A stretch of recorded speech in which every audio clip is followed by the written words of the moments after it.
దేవుడు నీకు మరి అంత మంచి మనసు ఎందుకు ఇచ్చాడమ్మా? నాకు అర్థం కాదు. జాలి, దయ అన్నీ నీకే ఇచ్చాడు.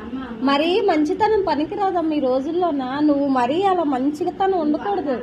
నువ్వు బాగున్నప్పుడు ఎంతమందికి ఎంతో చేసావు. నువ్వు ఈ 2 సంవత్సరాల్లో మంచాన్ని పడ్డా ఎవడైనా వచ్చాడా? ఎవరైనా ఏదైనా చేశారా నీకు? ఎందుకు నీకు ఇంకా మనుషుల మీద అంత జాలి, దయ? ఏంటి చెప్తా? మంచితనం ఉండకూడదమ్మా, మరీ అంత మంచితనమా?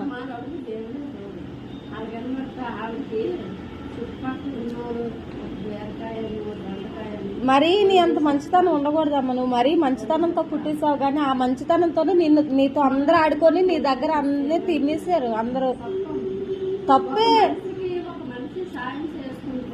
నువ్వు అదే చేసావు. ఈరోజు నీకేం మిగిలింది? మరి నువ్వు చేసావు ఏది నీకు?